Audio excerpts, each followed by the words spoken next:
In this video, we will learn about dealing with one of the most important functions, the quadratic function. It helps us do things such as calculate maximum profitability, estimate the position of a projectile, and even help land a spaceship. The graph of the quadratic function is called a parabola, and the arms are pointed upwards if the leading coefficient is positive, and pointed downward if the leading coefficient is negative. The turning point, which is either the maximum or the minimum of the function, is called the vertex. Much of our work will be dealing with identifying this special point.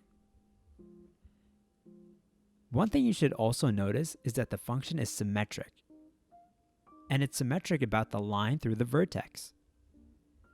It's like looking into a mirror.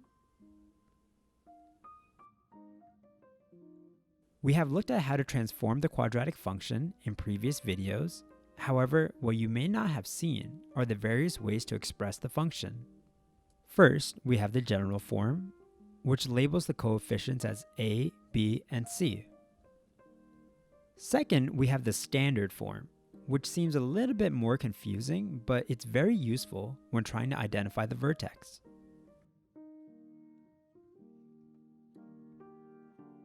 To identify the vertex given the standard form, we just need to identify h and k.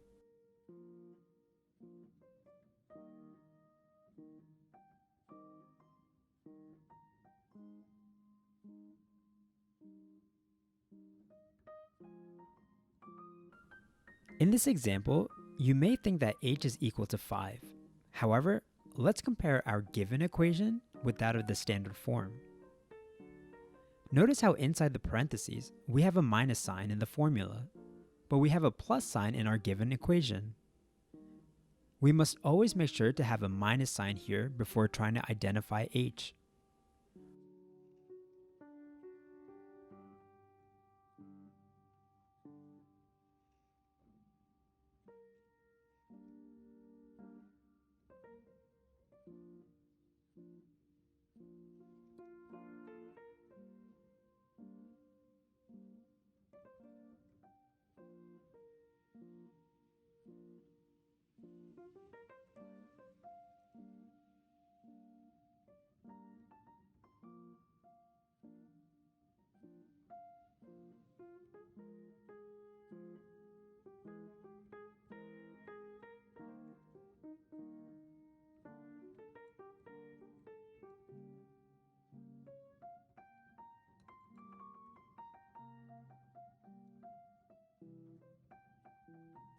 To find the vertex when given the general form of a quadratic function, we use the vertex formula.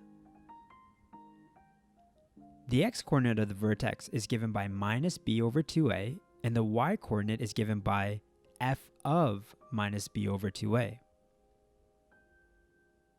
Here, b would be 4, and a would be 1. The x-coordinate of the vertex would be located at minus 2. To find the y-coordinate is the same as finding the result of the function after inputting minus 2.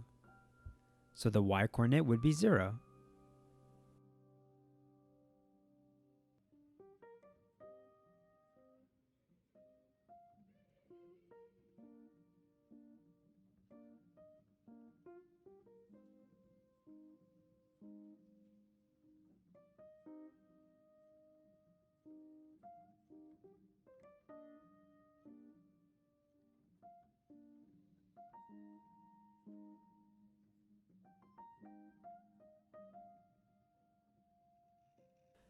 There are 4 critical points on the graph of our quadratic function.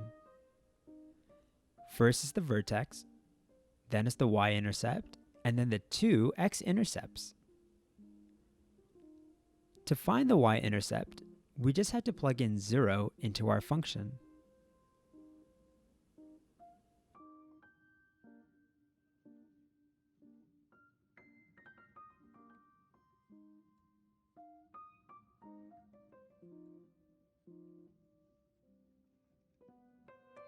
To find the x-intercept is the same as asking what are the inputs I need for y to equal 0. So I let y equal 0 this time and solve for x.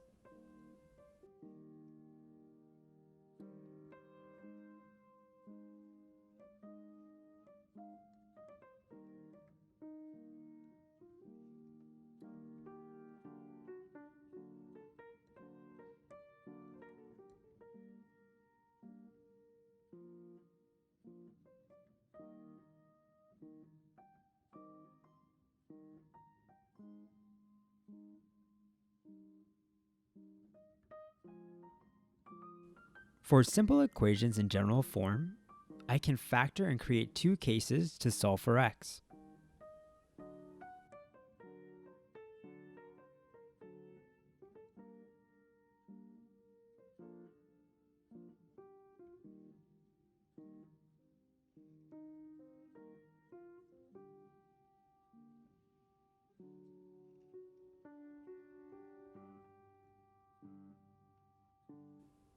For more challenging equations, I have to use the quadratic formula. Don't forget your quadratic formula song. X is equal to negative b plus or minus the square root of b squared minus 4ac all over 2a.